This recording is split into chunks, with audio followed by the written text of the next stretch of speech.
어제부터 목회자 협의회가 있어서 별내교회 목회자들이 목회자 협의회에 가게 되었습니다. 오늘 말씀의 제목은 깨어 기도하라입니다.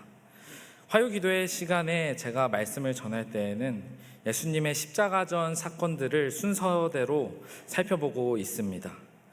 예수님께서는 체포당하시기 하루 전에 이 제자들에게 고별 말씀을 주십니다.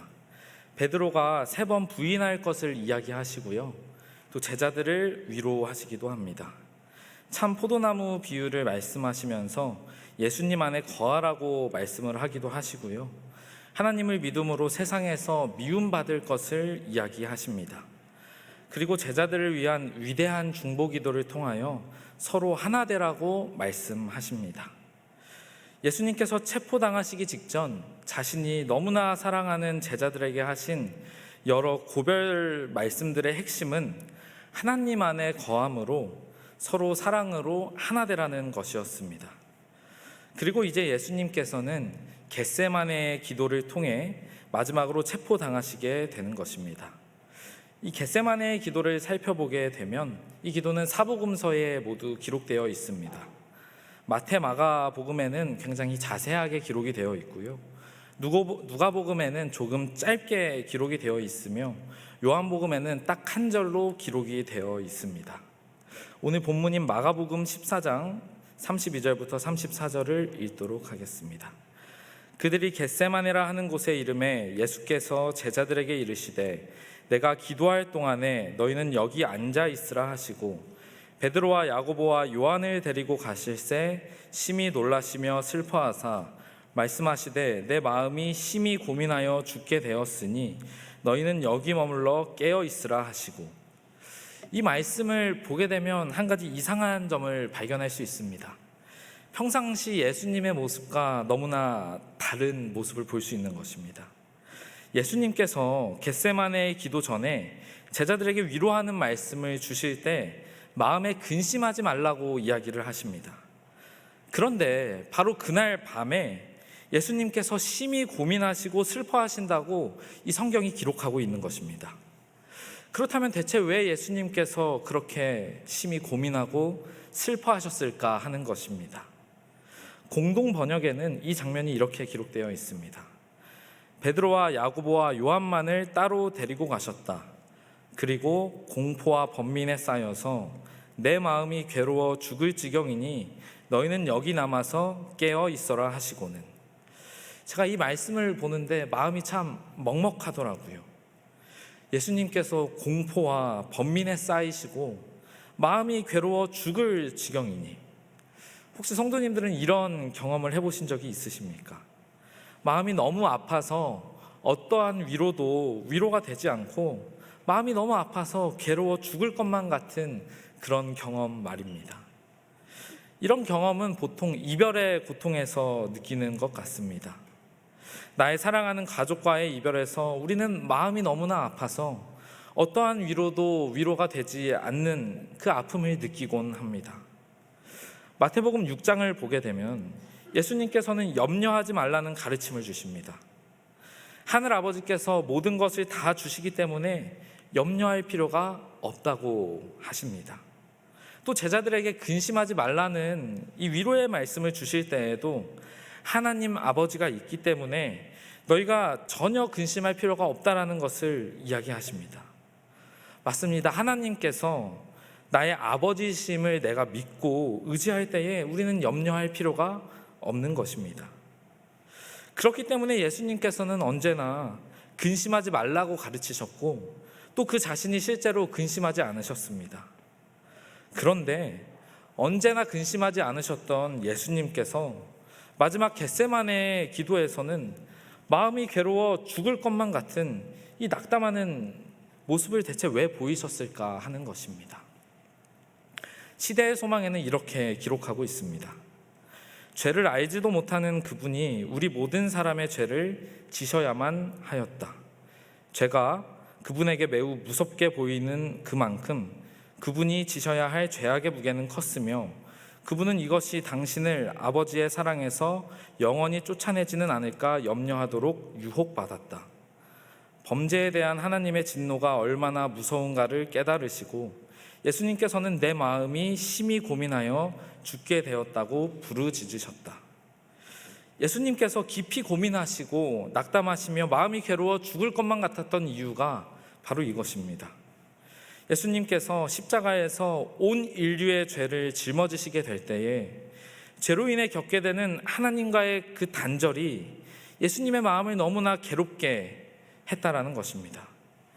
이때 예수님은 신성 없이 온전히 인간으로서 이 시험을 당하셨습니다. 그래서 이 겟세마네에서의 예수님은 부활에 대한 확신이 없으신 상태였습니다. 만약 인간들의 죄를 대신 지고 십자가에 달리게 되면 하나님과 정말 영원히 단절될 수도 있다고 예수님께서 생각하셨기 때문에 마음이 너무나 괴로웠던 것입니다. 우리가 겪는 가족들과의 이별의 아픔을 느끼는 것보다 예수님께서 더 큰 아픔을 이때 느끼셨다는 것입니다. 그래서 너무나 마음이 괴로운 나머지 기도의 자리로 한 발짝 한 발짝 움직이는 것이 너무나 힘겹고 괴로워서 2번이나 쓰러질 뻔하신 것을 이 제자들이 예수님을 부축했다고 시대의 소망에는 나와 있습니다. 그리고 예수님께서 제자들에게는 기도를 하시라고 명하시면서 자신의 기도를 시작하십니다. 예수님께서 기도하실 때 인류의 죄를 자신이 짊어짐으로 하나님과 분리되는 것을 느끼셨습니다. 그 전에 기도할 때에는 하나님과 교통함을 느끼면서 기도를 했는데 이번에는 달라졌습니다. 인간으로서 죄에 대한 하나님의 분노를 느끼며 하나님과의 단절된 상태에서 기도를 시작하신 것입니다. 그런 힘겨운 상황 속에서 사단은 예수님을 유혹하기 시작합니다. 네가 그 모든 죄를 뒤집어 쓰고 하나님으로부터 외면당하는 것이 누구를 위해서냐? 이 희생으로 대체 네가 얻는 게 무엇이냐? 백성들이 너를 배신할 것이고 너의 제자 중 한 사람을 너를 팔아버릴 것이며 너를 가장 열심히 따르던 제자는 너를 3번이나 부인할 것이다. 모든 사람들이 너를 배신할 것이다. 그런 짐승만도 못한 인간들을 위해서 너의 소중한 하나님을 포기할 수 있겠느냐? 그리고 만약 너가 그러한 희생을 한다고 할지라도 아무도 알아줄 사람은 없다. 이스라엘 백성들도 몰라줄 것이고 제자들도 몰라줄 것이다. 그러니까 그냥 포기하고 편하게 하늘로 올라가라고 사단은 유혹하는 것입니다. 사랑하는 성도님들, 정말 우리가 근심해야 할 것은 무엇입니까? 이 마지막 때를 살아가며 우리가 정말 두려워해야 하는 것이 무엇인지를 확실하게 알아야 합니다. 경제적인 어려움, 관계에서 오는 아픔, 내 가족에 대한 염려, 여러 가지가 있을 것입니다. 그런데 예수님께서 정말 두려워하시고 힘들어하셨던 것이 무엇인지를 지금 이 시간 한번 생각해 보았으면 좋겠습니다. 예수님께서 그 무엇보다 두려워하셨던 것은 하나님과의 단절이었습니다. 하나님과 영원히 끊어질 수도 있는 이 상황이 너무나 두려우셨던 것이에요. 그렇다면 우리가 정말 두려워해야 될 것은 무엇입니까? 바로 하나님과 나와의 개인적인 관계입니다. 나의 일상 속에서 하나님과 내가 어떤 관계를 가지고 있는지 한번 고민해 봐야 한다는 것입니다. 교회 밖을 나가면 혹은 안식일이 끝나면 하나님과의 관계가 단절된 채 살아가는 것이 얼마나 쉬운 일인지 모릅니다. 여러 일들과 풀리지 않은 문제들, 바쁜 일상들 속에서 혹은 자신만을 생각하는 이 개인주의 사회에서 우리는 얼마나 쉽게 하나님을 잊어버릴 때가 많이 있습니까? 하나님과의 관계가 단절되었다는 것도 모른 채 우리가 하루하루를 살아가며 나 스스로 열심히 신앙생활을 하고 있다고 생각하며 살아간다면 그것보다 두려운 것이 있겠습니까? 예수님조차 그렇게 두려워하셨는데 오늘 우리는 하나님과 나와의 관계를 어떻게 생각하고 있냐는 것입니다. 하나님과의 관계가 단절된 것이 얼마나 아픈 것인지도 모른 채 때로는 세상과 타협하며 신앙을 하고 있는 우리의 모습이 정말 두려운 것이라는 사실을 오늘 예수님께서는 우리에게 말씀하고 계십니다. 그 무엇보다 나와 하나님과의 관계가 중요하다는 것입니다. 성도님들께서는 하나님과의 관계가 단절되는 것에 대하여 두려움을 갖고 계십니까? 하나님과 나의 관계가 단절된다면 그 무엇보다 그것을 두려워할 수 있는 마음을 갖게 해달라고 하나님께 기도해야 하지 않겠습니까? 예수님께서 그러하셨던 것처럼 우리 별내교회가 하나님과의 개인적인 그 관계를 그 무엇보다 중요하게 생각하는 교회가 되기를 간절히 소망합니다. 시대의 소망의 말씀입니다. 그 시련의 때에 하나님의 아들의 인성은 떨렸다.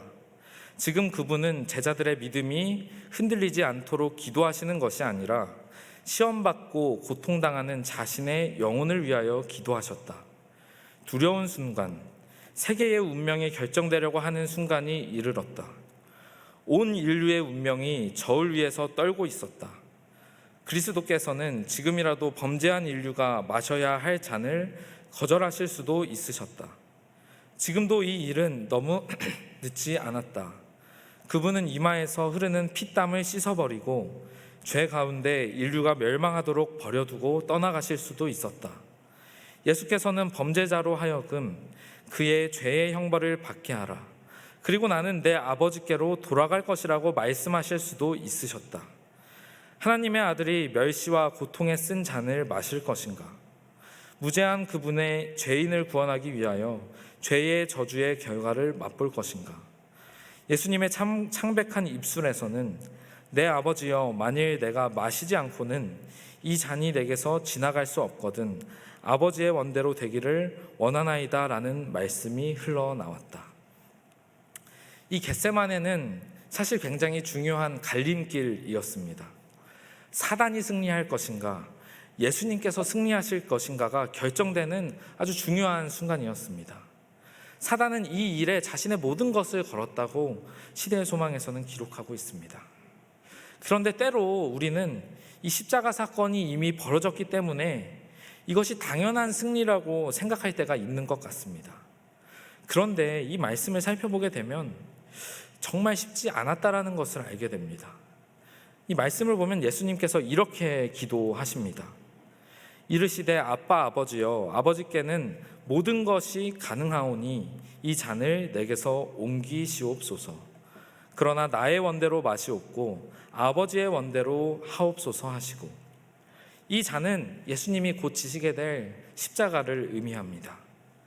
예수님께서는 너무나 힘겨운 싸움을 하시면서 가능하면 이 십자가를 내게서 옮겨달라고 기도하시는 것입니다. 만약 십자가를 지지 않고도 하나님의 뜻을 이룰 수가 있다면 그렇게 해달라고 기도를 하시는 거예요. 항상 남을 위해 기도하셨던 예수님께서 이런 기도를 하셨다라는 그 사실은 정말 겟세마네의 사단의 시험이 어려웠다는 것입니다. 제 마음을 울렸던 성경절이 하나 있습니다. 예수께서 힘쓰고 애써 더욱 간절히 기도하시니 땀이 땅에 떨어지는 핏방울 같이 되더라.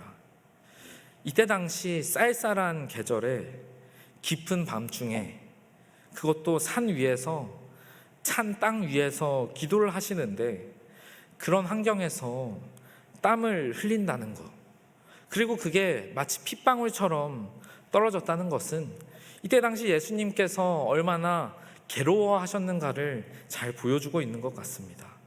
이 말씀이 제 마음을 찌르더라고요. 나 한 사람을 위해서, 죄인인 나 한 사람을 위해서 예수님께서 그 추운 땅바닥에 쓰러지셔서 피땀 흘려 기도하셨구나. 너무나 죄송한 마음이 들었습니다. 그런데 예수님께서는 이 똑같은 기도를 3번이나 반복하십니다. 3번 기도하시는 동안 언제든지 이 십자가를 지지 않는 선택을 하실 수도 있으셨어요. 결백한 사람으로 하나님과 함께 하실 수 있었습니다. 그냥 저 죄인인 인간들의 죄값을 인간들이 받게 한다 할지라도 아무런 잘못될 것이 없었습니다. 성도님들, 보통 우리가 참고 기다리고 인내를 한다고 하면 무엇인가 대가가 있지 않습니까? 한 달 동안 힘든 일을 하면서 월급을 받고, 학생들은 잠을 못 자고 힘들게 공부해서 좋은 성적을 얻기도 하고요. 그런데 아무것도 얻지 못하는데 힘들게 인내할 사람은 많이 없을 것입니다. 그래서 저는 예수님께서 3번이나 반복해서 기도를 하시는 것이 너무나 놀라웠습니다. 그냥 포기하면 편할 텐데, 아무리 고생하고 노력하고 희생해도 아무도 알아주지 않는데, 아무 대가도 없는데, 심지어 하나님과 영원히 끊어질 수도 있는데 예수님께서는 포기하지 않으시는 거예요. 여기서 예수님의 사랑이 얼마나 대단한 것인지를 생각하게 되었습니다. 시대의 소망에는 이렇게 기록하고 있습니다. 고통 가운데서 인간의 마음은 동정을 갈망한다. 이와 같은 갈망을 그리스도께서는 마음속 깊이에서부터 느끼셨다. 극도로 고민하는 가운데 그처럼 자주 축복하시고 위로하셨으며 슬픔과 어려움에서 보호하셨던 제자들에게서 어떤 위로의 말을 듣고자 하는 간절한 마음으로 그분은 그들에게로 오셨다. 항상 그들에게 동정의 말씀을 하셨던 그분이 이제 초인간적인 고민을 당하시면서 그들이 당신과 그들 자신을 위하여 기도하고 있다는 사실을 알고자 열망하였다. 죄의 악함이 얼마나 어둡게 보였던가. 인류로 범죄의 결과를 당하게 하고 당신 자신은 하나님 앞에 결백한 사람으로서라는 유혹은 무서운 것이었다. 만일 제자들이 이 사실을 깨닫고 감사한다는 것을 아실 수만 있었더라도 그분은 용기를 얻으셨을 것이었다. 너무나 어려운 시험과 아픔 가운데에서 예수님께서는 자신이 사랑하는 제자들과 함께 하시기를 원하셨습니다. 진정한 친구 한 명만 있어도 성공한 인생이라는 말이 있습니다. 진정한 친구는 나의 기쁨을 진심으로 기뻐해 줄 수 있으며 나의 슬픔을 진심으로 슬퍼해 줄 수 있는 친구일 것입니다. 내가 의지할 수 있고 어떠한 고민과 괴로움도 나눌 수 있는 친구 말입니다. 그러니까 이런 친구 한 명만 있어도 성공한 인생이라고 하는 것 같습니다. 예수님께서도 이 어려운 시험 가운데에 그런 친구들이 필요하셨던 것 같습니다. 감당할 수 없는 슬픔과 그 괴로움 속에서 시험당하고 계신 예수님을 위해서 기도해 줄 수 있는, 아니 감사한 마음이라도 있는 단 한 명의 제자, 진정한 친구가 있었더라면 예수님은 그 마음에 큰 용기와 위로를 얻으셨을 것입니다. 고민하며 슬퍼하며 기도하는 가운데 예수님께서 힘든 발자국을 떼시며 제자들에게 위로를 얻으러 가셨을 때 이 제자들의 모습이 어떠했습니까? 돌아오사 제자들이 자는 것을 보시고 베드로에게 말씀하시되 시몬아 자느냐 네가 1시간도 깨어 있을 수 없더냐. 이 제자들은 그런 아픈 예수님을 뒤에 두고 잠을 자고 있었습니다. 대가 없는 고통을 인내하며 시험당하고 계신 예수님께서 잠들어버린 제자들을 보면서 어떤 마음이 드셨을까요? 이 성경을 보면 예수님께서 베드로를 콕 집어서 말씀하세요. 베드로야 네가 1시간도 깨어 있을 수 없더냐. 왜 하필 베드로한테 이 말씀을 하셨을까 고민을 하던 중에 이 마태복음과 마가복음에 보니까 겟세마네 사건 바로 앞에 베드로가 이런 말을 예수님께 장담하고 있습니다. 내가 주와 함께 죽을지언정 주를 부인하지 않겠나이다. 예수님을 위해서 죽겠다고, 절대 예수님을 떠나지 않겠다고 호언장담을 하는데 예수님께서 가장 힘든 그 순간에, 위로와 기도가 필요한 그 순간에 죽기는커녕 깨어있지도 못하는 것입니다. 인간이 참 연약한 것 같습니다. 제가 어렸을 때 어버이날이나 혹은 부모님의 생신이 되면 편지를 썼는데요, 거기에 제가 뭐라고 썼냐면 제가 앞으로 부모님 말씀도 잘 듣고 나중에 커서 돈도 많이 벌어서 좋은 차도 사드리고 좋은 것 다 사드리면서 호강시켜드리겠다, 이렇게 편지를 썼습니다. 모두 어렸을 때 그런 생각을 하죠. 나중에 내가 부모님께 꼭 효도를 해야겠다. 그런데 실제로 그것을 지키는 사람이 얼마나 될까요? 저도 정말 잘 못하는 것 같습니다. 부모님께 효도는커녕 잘 찾아뵙지도 못하는 게 저의 현실이었습니다. 참 죄송하더라고요.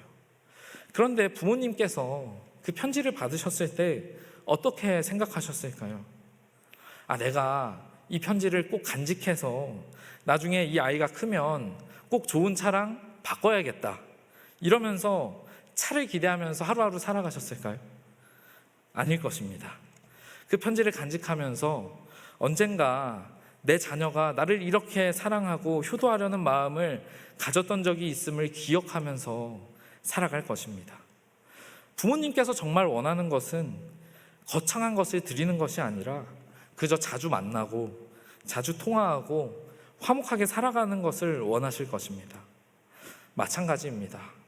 우리가 때때로 신앙을 하면서 하나님의 말씀에 감동을 받고 기도의 응답을 받고 하나님이 나의 삶에 깊이 개입하신다는 그 사실을 깨달을 때 우리는 하나님을 온전히 섬기겠다고 나의 삶에 하나님이 가장 중요하다고 다짐을 하면서 그게 얼마나 오래 지속이 되던가요? 얼마나 쉽게 그 결심들을 잊어버리곤 합니까? 한 달도 채 가지 않는 경우가 대부분이더라고요. 그래서 예수님께서 제자들에게 마음은 원이로되 육신이 약하도다라고 말씀하셨는지도 모르겠어요. 마음으로는 정말 좋은 것을 드리고 싶지만 실제로 너무 약한 것입니다.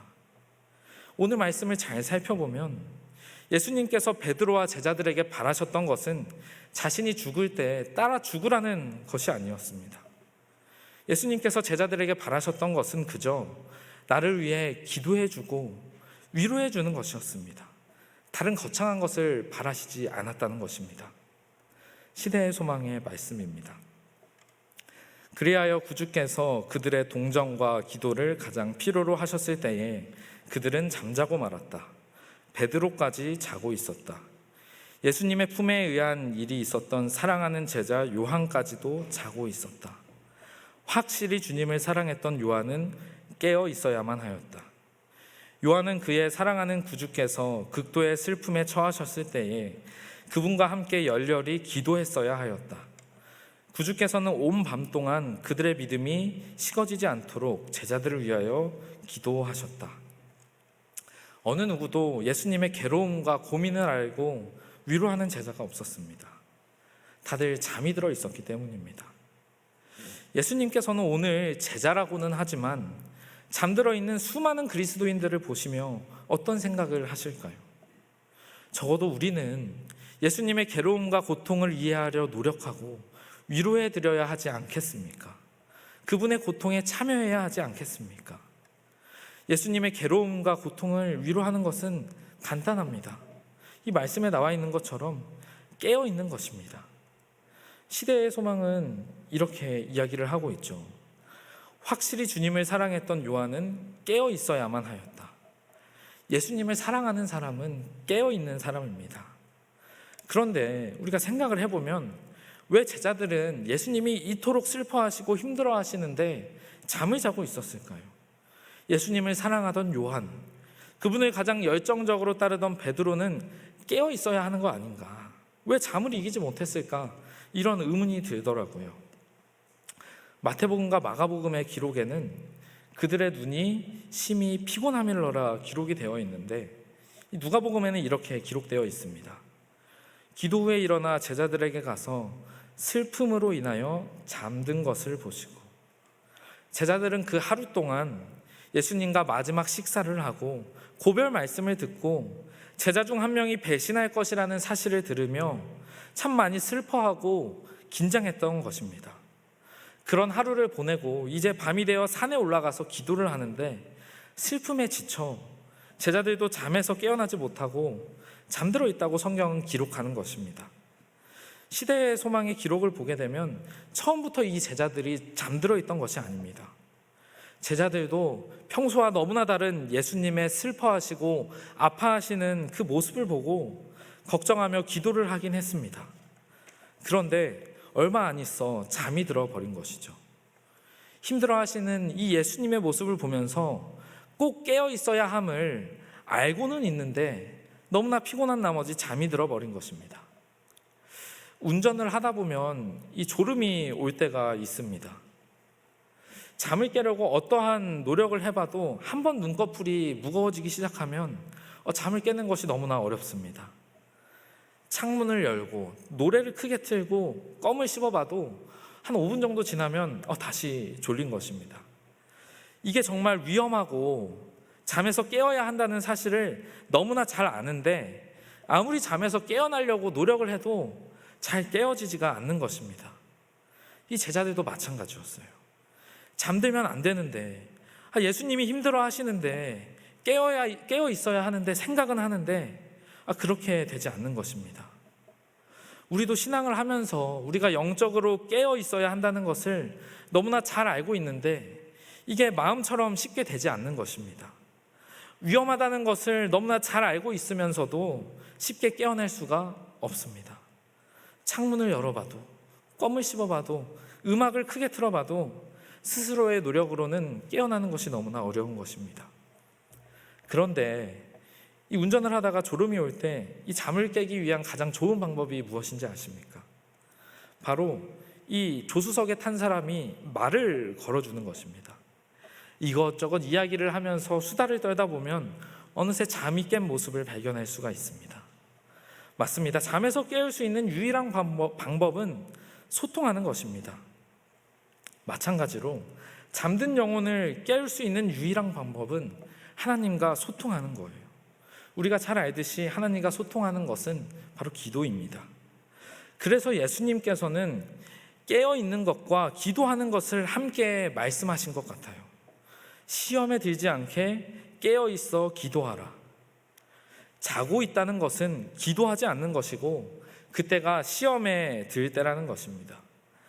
반대로 깨어있다는 것은 기도로 하나님과 소통하는 것이고 하나님과 소통을 통해서 시험에 들지 않게 된다는 것입니다. 시대의 소망에는 이렇게 기록하고 있습니다. 제자들은 자신들을 의지하였다. 그리하여 구주께서 그들의 동정과 기도를 가장 필요로 하셨을 때에 그들은 잠자고 말았다. 베드로까지 자고 있었다. 제자들이 잠이 든 이유, 죽어도 하나님을 부인하지 않겠다고 했던 자신만만했던 이 베드로가 잠이 든 이유는 자신들을 의지했기 때문이라고 시대의 소망은 기록하고 있습니다. 사랑하는 우리 별내교회 성도님들, 예수님의 제자가 되기 위하여 열심히 신앙을 하지만 잠에 든 상태로, 깨어나지 못한 상태로 신앙을 하는 경우가 너무나 많이 있습니다.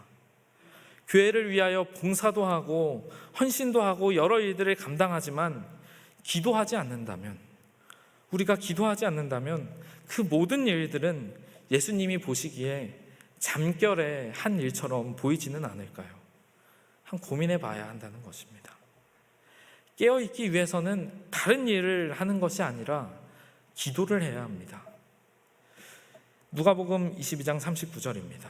누가복음에서는 겟세마네의 기도를 기록하면서 이렇게 시작하고 있습니다. 예수님께서 나가사 습관을 따라 감람산에 가심에 제자들도 따라갔더니, 예수님은 깨어있던 분이셨습니다.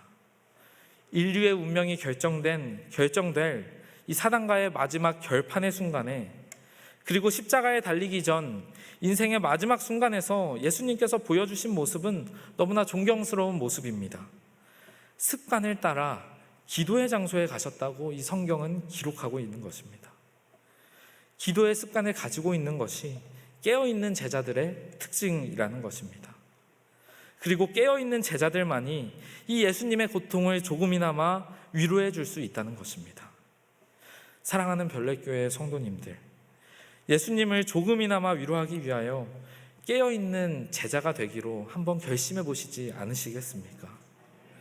나의 기도의 습관을 따라 내가 어려운 일을 당할 때나, 낙심되는 일이 있을 때나, 기쁜 일이 있을 때나, 행복한 일이 있을 때나 언제든지 습관을 따라 이 기도해보는 도전을 해보시지 않으시겠습니까? 오늘 말씀을 이제 마무리하면서요, 정리하도록 하겠습니다. 예수님께서는 하나님과의 관계가 단절되는 것에 대하여 엄청난 공포와 두려움을 느끼셨습니다. 하나님과의 관계가 단절된 것이 얼마나 아픈 것인지도 모른 채 때로는 세상과 타협하며 신앙을 하고 있는 우리의 모습이 정말 두려운 것이라는 사실을 예수님께서는 오늘 우리에게 말씀하고 계십니다. 그 무엇보다 나와 하나님과의 관계가 중요하다는 것입니다. 예수님께서 우리에게 바라시는 것은 거창한 것이 아닙니다. 그저 잠들지 않고 깨어 기도하는 것입니다. 예수님을 사랑하는 사람은 깨어있는 사람입니다. 세 번째입니다. 우리는 스스로 잠을 깨어날 수가 없습니다. 잠에서 깨기 위한 방법은 소통하는 것입니다. 하나님과 기도로 소통할 때 우리는 영적으로 잠들어 있는 상태에서 깨어날 수 있을 것입니다.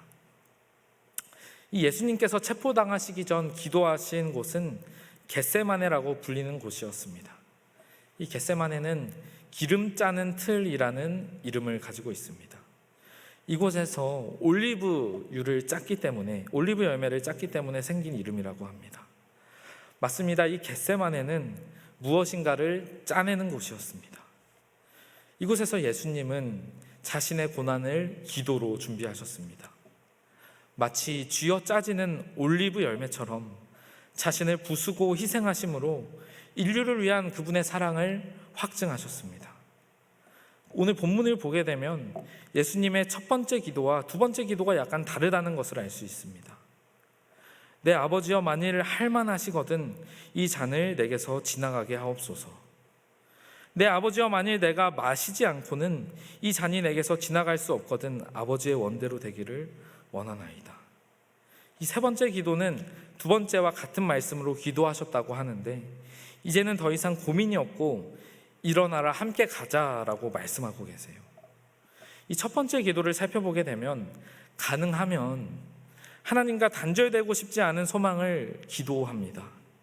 그런데 두 번째 기도부터는 자신의 뜻이 사라지고 하나님의 뜻만이 남는 기도를 하시는 거예요. 예수님께서는 그 추운 밤 산속에서 하나님과 영원히 단절될지도 모른다는 그 두려움 속에서 온 인류를 위해 기도하시며 마치 겟세마네에서 올리브 열매를 부수고 쥐어 짜내어 기름을 뽑아내듯 자신의 소망을 부수고 눈물과 땀과 피를 쥐어 짜내시면서 하나님의 뜻을 이루기 위한 기도를 하신 것입니다. 사랑하는 별내교회 성도님들, 우리의 기도가 이런 기도가 되어야 하지 않겠습니까? 나의 뜻대로 되기를 원하는 기도가 아니라 아버지의 원대로 하옵소서라는 기도가 우리의 입에서 흘러나와야 하지 않겠습니까? 또한 겟세마네에서 예수님께서 쥐어 짜내시며 기도하신 것처럼 우리도 누군가를 위해서 나의 자아를 부수고 눈물과 땀과 피로 쥐어 짜내며 기도하는 우리의 겟세마네가 있어야 하지 않겠습니까? 예수님께서 사랑하시는 영혼들을 위하여 겟세마네의 기도가 우리의 입에서 흘러나오게 되기를 간절히 소망합니다. 우리 교회가 하나님과 기도로 소통함으로 깨어있는 교회가 되기를 간절히 바라며 말씀을 줄이도록 하겠습니다.